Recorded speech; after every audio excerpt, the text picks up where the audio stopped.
Hi hello అందరికీ నమస్కారం. Welcome to Pushyami talks. నిన్నటి వీడియోలో నేను కొన్ని వస్తువులు తీసుకున్నాను అని చెప్పేసి మీ అందరికీ పోస్ట్ చేశాను కదండి. ఇప్పుడు వాటిని నేను ఏ విధంగా భద్రపరుచుకుంటాను అనేది మీ అందరితో షేర్ చేద్దాం అనుకుంటున్నాను. దానికంటే ముందు ఈ ఛానల్ని ఎవరైనా ఫస్ట్ టైం చూస్తున్నట్లయితే సబ్స్క్రైబ్ చేసుకుని సపోర్ట్ చేయండి. అలాగే ఒక చిన్న లైక్ ఇచ్చి వీడియోని మరింత ముందుకు తీసుకెళ్ళండి. వీడియోపై మీ అభిప్రాయాన్ని కామెంట్ సెక్షన్లో తెలియజేయండి. వీడియోస్ మీ అందరికీ నచ్చుతున్నాయి అని చెప్పేసి అనుకుంటే మీ ఫ్రెండ్స్ అండ్ ఫ్యామిలీకి కూడా షేర్ చేయండి. ఇక నిన్నైతే ఇవన్నీ తీసుకున్నాను కదండి. కుంకుడుగాయలు, సాంబ్రాణి, అలానే ముగ్గులోకి రంగులు, కొన్ని ఫ్రూట్స్ ఇవన్నీ తీసుకున్నానని చెప్పేసి అన్నాను కదా. వీటిని నేను ఏ విధంగా స్టోర్ చేసుకుంటానో ఒకసారి సరదాగా మీరు కూడా చూసేయండి. ఏ వస్తువులైనా సరే కొన్న వెంటనే ఒకసారి ఎండలో పెట్టుకోవడం వలన ఎక్కువగా పుచ్చు పట్టకుండా ఉంటాయండి. ఏదైనా తడి ఉన్నా సరే ఆరిపోయి మనకి కొన్ని రోజులు ఫ్రెష్గా ఉంటాయి. అంటే ఇప్పుడు నేను తెచ్చుకున్నవన్నీ కూడా కొన్నానండి. కుంకుడుగాయలు ఉంది అంటే నేను ఇప్పుడు మార్చి నెల కానీ లేదంటే ఏప్రిల్ నెలలో కానీ 2-3 కొంచాలు అయితే వేయించుకుని సంవత్సరం పాటు కూడా మేము యూస్ చేసుకుంటాము. ప్రస్తుతానికి కుంకుడుగాయలు అయిపోయినాయి. దాని గురించే ఇప్పుడు అంతవరకు అంటే అందాక అని చెప్పేసి 1 కేజీ వరకు మాత్రమే వేయించాను. రేపు మార్చి నెలాఖరుకి కానీ ఏప్రిల్ మొదట్లో కానీ కుంకుడుగాయలు మనకి కొత్త కుంకుడుగాయలు వస్తూ ఉంటాయి కదా. అప్పుడు 2-3 కొంచాల కుంకుడుగాయలు అయితే వేయించుకుని యూజ్ చేసుకుంటూ ఉంటామండి 1 ఇయర్ పాటు కూడాను. మేము షాంపూలు అవి పెద్దగా వాడము. ఎప్పుడైనా అత్యవసరాలకు మాత్రమే షాంపూలు అవి వాడుతూ ఉంటామన్నమాట. ఇదివరకైతే మాకు ఈ కుంకుడుగాయలు కొనుక్కునే పని కూడా ఉండేది కాదు. తాతయ్య వాళ్ళ పొలంలో కుంకుడుగాయల చెట్టు అది ఉండేదండి. ఇంచుమించు ఆల్మోస్ట్ ఇంటిల్లిపాదికి కూడా ఆ చెట్టు నుంచి వచ్చే కుంకుడుగాయలు సరిపోయేవి. కానీ ఈ మధ్యకాలం తాతయ్య పొలం అమ్మేయడం వలన కుంకుడుగాయల చెట్టు కూడా వెళ్ళిపోయింది పొలంతో పాటు. అందుకని మేము కూడా బయటే తీసుకోవాల్సి వస్తుంది. ఇక ముగ్గు తెచ్చుకున్నానని చెప్పేసి అన్నాను కదండి. ఇంచుమించు ఇది ఒక 4 కేజీలన్నర పైనే ఉంది. ఒక్కొక్క ప్యాకెట్ తీసుకొస్తూ ఉంటే అది వారమే అయిపోతున్నట్టు అనిపిస్తుందండి. అందుకనేసి నేను ఒక 4-5 కేజీలు ఒకేసారి తెచ్చుకున్నాను. మాకు ఊరిలో అయితే ముగ్గు పిండి అనేది ప్లాస్టిక్ వస్తువులకు కానీ ఐరన్ వస్తువులకు కానీ ఇస్తూ ఉంటారండి. ఇక్కడైతే ఉల్లిపాయలు ఇస్తున్నారు. ప్లాస్టిక్ వస్తువులకి ఐరన్ వస్తువులకి ముగ్గుపిండి అయితే ఏమీ అమ్ము రావట్లేదు ఊరు మీద అయితేని. బయటే కొనుక్కోవాల్సి వస్తుంది. ప్యాకెట్ ముగ్గుపిండి 20 రూపాయలు తీసుకుంటున్నారండి. కానీ ఒక్క వారం కూడా కంప్లీట్గా రావట్లేదు. ఇంకా ఇదైతే 100 రూపాయలు అయితే తీసుకున్నారు. కానీ ఎక్కువే వచ్చిందండి. ఇంచుమించు నా దగ్గర ఒక కొండ ఉందన్నమాట, ముగ్గు కొండ. ఆ కొండ కరెక్ట్గా సరిపోయింది, బాగానే వచ్చింది. దీంట్లో కొంచెము బియ్యపిండి కలుపుకుంటే ముగ్గు వేసే పూత చాలా సన్నగా బాగా వస్తుందండి. ఇది గ్యాస్ ముగ్గు అయితే కాదు, మామూలు నార్మల్ ముగ్గే, శుద్ధ ముగ్గే. అదే మనకి గ్యాస్ ముగ్గు కానీ హైదరాబాద్ ముగ్గు కానీ ఇలాంటి ముగ్గులైతే మనము పిండి కలపకుండానే గీతలు అనేవి సన్నగా వస్తాయండి. ఇది నార్మల్ ముగ్గు అండి, గీతలు అవి సన్నగా రావు. ఇందులో చాలామంది ఇసుక కలుపుకుంటారు, లేదంటే బియ్యపిండి కలుపుకుంటారు ముగ్గు సన్నగా రావడం కోసం. ప్రస్తుతానికి నేనైతే ఏం కలపట్లేదండి. ఎందుకంటే మాది ఇంకా బయట మట్టి వాకిలే కాబట్టి ముగ్గు సన్నగా కన్నా కూడా కొంచెం లావుగా ముగ్గు వస్తేనే బాగుంటుంది పూత అనేది. అందుకని నేనైతే ఏం కలపట్లేదు. ప్రస్తుతానికి ఎండలో పెట్టేసి ఎండ తగ్గిన తర్వాత తీసేస్తానండి. అంటే ఎక్కడైనా తడి ఉంటే ముగ్గు అనేది రాలకుండా ఉంటుంది కదా, అందుకనేసి ఎండపోస్తున్నాను అంతే. ముగ్గుతో పాటు కొన్ని కలర్స్ కూడా తెచ్చుకున్నాను కదండి, అవి కూడా ఒకసారి ఎండలో అయితే పెట్టుకుంటున్నాను. అంటే కలర్స్లో కూడా ఏమైనా చెమ్మ ఉందనుకోండి, ఆ కలర్స్ అన్నీ ఒకదానికొకటి అంటుపోయినట్టు అయిపోతాయి అన్నమాట. అందుకనేసి ఇలా కొంచెం ఒకసారి ఒక పొల ఎండలో పెట్టేస్తే ఆ కలర్స్ అవి కూడా నీట్గా రాలుతాయి అన్నమాట. ఇవి పిండి కలిపినటువంటి కలర్స్ కాదండి, మనం కలుపుకోవాలి పిండి. లేదు అంటే డైరెక్ట్గా మనం కొంచెం వాటర్ కలుపుకొని పెయింటింగ్లకు కూడా వేసుకునే కలర్స్ ఇవి. అంటే ఎక్కువ రోజులు ఏమి ఉండదండి, మహా అయితే 2-3 రోజులు ఉంటుంది. టైల్స్ మీద అయితే వాటర్ కలుపుకొని పెయింటింగ్లా వేసుకోవడానికి బాగుంటాయి. అలానే బయట వాకిట్లో అయితే మాత్రం ఈ కలర్స్ బాగోవండి. అంటే రాలదనమాట. ముగ్గుపిండి కొంచెం కలిపినట్లయితే అప్పుడు రాలుతుందండి. ప్రస్తుతానికి నేనైతే ఇందులో కూడా ఎటువంటి ముగ్గుపిండి కలపట్లేదు. ఎందుకంటే ఇవి నేను ఓన్లీ టైల్స్ మీద పెయింటింగ్లా వేద్దాము అనేసి కొనుక్కున్నాను. అది కూడా గుమ్మం దగ్గర మంగళవారం శుక్రవారం వేసుకుందాము అనే ఉద్దేశంతో కొనుక్కున్నానండి. మంగళవారం శుక్రవారం కాకపోయినా కనీసం మనకి ఎలాగ ముందు ఉగాది వస్తుంది, అక్షయ తృతీయ వస్తుంది, శ్రీరామనవమి వస్తుంది, అప్పుడైనా యూజ్ అవుతాయి అనే ఉద్దేశంతో కొన్నాను. మళ్ళీ హోలీ పూర్ణిమకి అయితే వీటిని ఓన్లీ గుమ్మం దగ్గర ముగ్గులకి తప్ప మొహాలు కొట్టుకోవడానికి కానీ పిల్లల మీద చల్లటానికి కానీ వాడానండి. హోలీ పూర్ణిమకి ఎప్పుడూ కూడా మనకి ఆ కలర్స్ వస్తాయి కదండి, ఆర్గానిక్ కలర్స్ అనేసి అంటారు కదా, అవి మాత్రమే తీసుకుంటూ ఉంటానన్నమాట. లాస్ట్ ఇయర్వి అవి కూడా 2 ప్యాకెట్స్ ఉన్నాయండి, ఆర్గానిక్ కలర్స్. అంటే కంట్లో పడినా ఏమీ కావు అంటారు కదా, అవన్నమాట. అలానే కుంకుడుకాయలు కూడా ఒకసారి ఎండలో పెట్టేసుకున్నాం అనుకోండి, ఏవైనా పుచ్చులు లేదంటే కాడలు ఇలాంటివి ఏమైనా ఉంటే తీసేద్దాము అనే ఉద్దేశంతో కుంకుడుకాయలు కూడా ఒకసారి ఎండలో అయితే పోసేస్తున్నాను. ప్రస్తుతానికి ఇవి 1 కిలో మాత్రమేనండి కుంకుడుకాయలు ఇవి. నేను మళ్ళా నిల్వకి వేయించుకున్నప్పుడు అంటే పప్పులు, కారాలు ఇవన్నీ వేయించుకుంటాం కదా, అప్పుడు మళ్ళీ మీ అందరికీ వీడియో తీసి పోస్ట్ చేస్తాను నేను నిల్వకి ఏమేమి వేయించుకున్నాను అనేది. నేనే కాదండి, మన ఇళ్ళల్లో చాలామంది నిల్వకి వేయించుకుంటూ ఉంటాం కదా. ఇక ఇప్పుడైతే పాత బెల్లం తెచ్చుకున్నాను కదండి, దాన్ని అయితే కొంచెం ముక్కలుగా కొడదాము అనేసి అనుకుంటున్నాను. దానికోసం అని చెప్పేసి ఇలా పేపర్ని, అంటే ఒక్క సింగిల్ పేపర్ వేయకూడదండి, ఇంచుమించు ఒక దొంతూరు పేపర్ అయితే వేయాలి. అలా పేపర్ వేసేసి ఈ కవర్తోనే ఉంచేసి కొంచెం పగలగొట్టామనుకోండి, ముక్క చెక్క కింద అవుతుంది. ఆ ముక్క చెక్కని డైరెక్ట్గా అలా యూజ్ చేసుకోవచ్చు, లేదంటే మిక్సీలో వేసుకుని పొడి కింద చేసుకుని కూడా వాడుకోవచ్చండి. నేనైతే ఎక్కువగా ముక్క చెక్క కింద వాడతాను. ఎందుకంటే ఆడవాళ్ళకి డేట్స్ వచ్చినప్పుడు ఒక చిన్న బెల్లం ముక్క నోట్లో పెట్టుకుని చప్పరిస్తూ ఉన్నామనుకోండి, కాస్త కడుపు నొప్పి నుండి ఉపశమనం కలుగుతుందని మా అమ్మమ్మ ఎప్పుడూ చెప్తూ ఉంటుందండి. అది పాత బెల్లం మాత్రమే. మనకి బాలింతప్పుడు కూడా పెడతారు కదండి పాత బెల్లం అనేది. ఇంకా చెప్పాలంటే ఆల్మోస్ట్ అన్ని పాత బెల్లంతోనే మనకి చేసి పెడతారు కదండి. కాఫీ కానీ, కాయం కానీ, జీలకర్ర వాము దంచి పాత బెల్లమే కలిపి పెడతారు కదా బాలింతప్పుడు.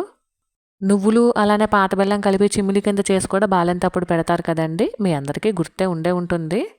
కాబట్టి ఎప్పుడూ కూడా ఇలాగ ఒక అర కేజీనో కేజీనో పాత బెల్లం తెచ్చుకుని ఇలా ముక్కల కింద కొట్టుకుని ఒక డబ్బాలో వేసి పెట్టుకున్నాం అనుకోండి, మనకి ఎప్పుడైనా డేట్స్ వచ్చినప్పుడు, అంటే అందరికీ కడుపు నొప్పి ఉండకపోవచ్చు, కడుపు నొప్పి ఉన్న వాళ్ళకైతే మాత్రం ఇది బాగా యూజ్ అవుతుందండి. కడుపు నొప్పి వచ్చినప్పుడు ఒక చిన్న బెల్లం ముక్క నోట్లో పెట్టుకుని పడుకున్నాం అనుకోండి, కాస్త ఉపశమనం కలుగుతుందండి. మొత్తం తగ్గిపోతుందని నేను చెప్పను, కానీ కాస్త ఉపశమనం అయితే కలుగుతుందన్నమాట.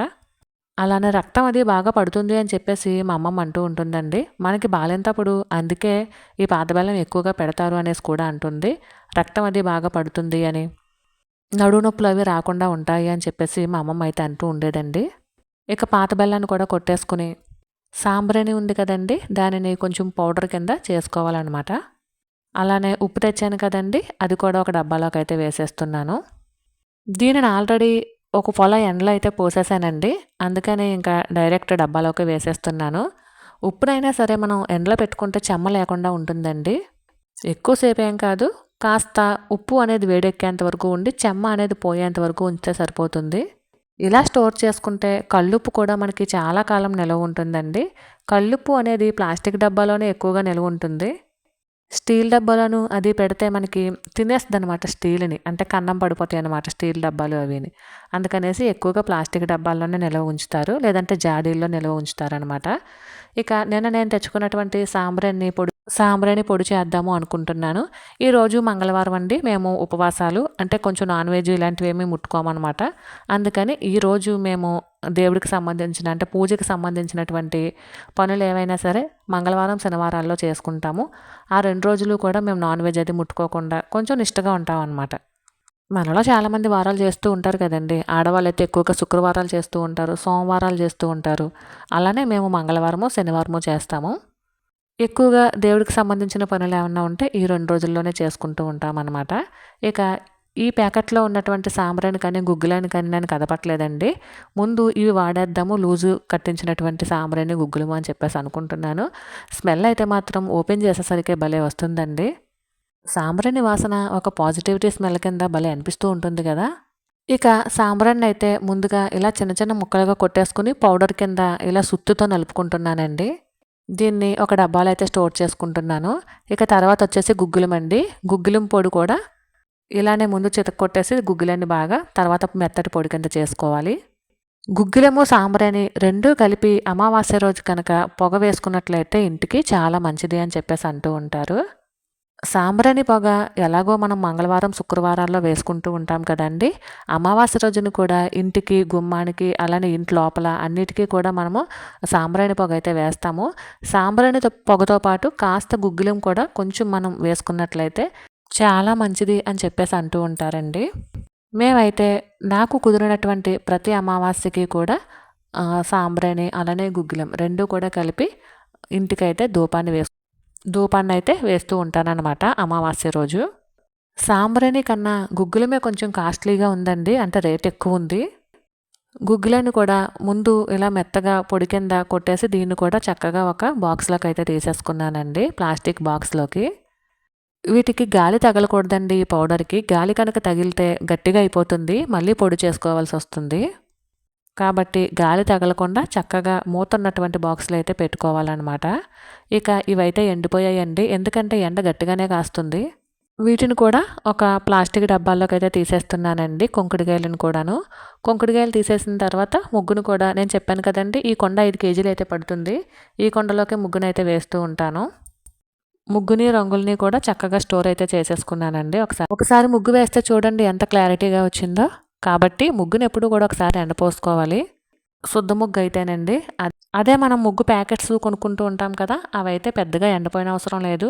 అది ఆల్మోస్ట్ ముగ్గు వేసేటప్పుడు గీత సన్నగానే వస్తుంది కదండి. ఇక రంగులు కూడా నేను మెట్ల మీద అయితే పెట్టేసుకుంటున్నానండి, ముగ్గుని రంగుల్ని కూడాను. ఉదయాన్నే ఇక్కడి నుంచే తీసుకుని చక్కగా ముగ్గు అయితే వేసుకుంటూ ఉంటానన్నమాట. ఇక పని అంతా అయిపోయిన తర్వాత ఇప్పుడు వచ్చేసి కటోరాని అలానే సబ్జా గింజల్ని నానపోస్తున్నానండి ఈవినింగ్ కోసం అండి. సాయంత్రం పూట సబ్జా గింజలు అలానే కటోరా అంటారు కదా, బాదం జిగురు, ఆ 2 కలిపి ఒక సర్బత్ కింద తయారు చేసి ఈవినింగ్ స్కూల్ నుంచి రాగానే మా పాపకి ఇస్తానండి. మా పాపే కాదు, ఇంటిల్లపాది తాగుతాము. ఇంచుమించు 3:30, 4 ఆ టైంలో తీసుకుంటే ఒంటికి చాలా చలువ చేస్తుందండి. చూడండి 4 ఆ టైంకి ఇట్లాగా నానిపోయి అయితే ఉంటుందండి. కటోరా అయితే ఒక బంక కింద వస్తుందండి. సబ్జా గింజలు అందరికీ తెలిసినవే కదా. పైన తేరుకున్నటువంటి కొన్ని సబ్జా గింజలు తీసేస్తున్నానండి. అవి అంత మంచివి కాదు, అంటే పైకి తేలుతూ ఉంటాయి కదా, అవన్నమాట. అడుగువైతే ఖచ్చితంగా మనం తీసుకోవచ్చు. పైవి అందులో విత్తనాలు ఉండవండి, అందుకని పైకి కాస్త తేలిగ్గా పైకి ఇలా తేలుతూ ఉంటాయి కదా, అవి మాత్రమే తీస్తున్నానండి. బాగా విచ్చుకున్న సబ్జా గింజలు అయితే తీయట్లేదు. ఇక 3 గ్లాసుల నీళ్ళు అయితే పోసి 3 గ్లాసుల నీళ్ళకి మనము ఇందాక నానబెట్టుకున్నటువంటి కటోరాని అలానే సబ్జా గింజలు, ఒక నిమ్మ చెక్క, పటికీ బెల్లము, ఇలాచీ కలిపి పొడి చేసుకున్నటువంటి పొడి, ఈ 3 మాత్రం ఈ సబ్జా వాటర్లో అయితే కలుపుతానండి. మనకి పటికీ బెల్లం కూడా చలవేనండి ఒంటికి, అలానే సబ్జా కూడా ఒంటికి చలవే, కటోరా కూడా ఒంటికి చలవే. ఇప్పుడు ఎలాగ వచ్చేది వేసవకాలం కాబట్టి ఇలాంటి చిన్న చిన్న జాగ్రత్తలు కంపల్సరీ పాటించాలండి. పంచదార కూడా వేసుకుని చాలామంది తాగుతారండి. నేనైతే ఇక్కడ పటికీ బెల్లం పౌడర్ని వేస్తున్నాను. ఇందులోనే ఒక 4-5 యాలకులు వేసేసి పటికీ బెల్లం పొడి కింద చేసుకుని పెట్టుకున్నాను. పటికీ బెల్లం పొడి ఒక స్పూనున్నర వేసేసి అలానే 3 గ్లాసులు నీళ్ళు వేసేసుకుంటే మనకి షర్బత్ అయితే రెడీ అయిపోతుంది. పుల్ల పుల్లగా తీయగా బాగుంటుందండి షర్బత్. ఒంటికి కూడా చాలా చలువ చేస్తుంది. మన చిన్నప్పుడు కూడా మనం చాలాసార్లు తాగాం కదా అండి. వేసవికాలం ఇంటికి ఎవరైనా బంధువులు వస్తే ఈ షర్బత్నే అమ్మ వాళ్ళు చేసి ఇచ్చేవారు కదా. మరైతే ఇదేనండి వాళ్ళ వీడియో. ఈ వీడియో కనుక మీకు నచ్చినట్లయితే please like, share and subscribe. మరొక వీడియోతో మళ్ళీ కలుసుకుంటానండి. అంతవరకు ఉంటాను. Thank you for watching. Bye.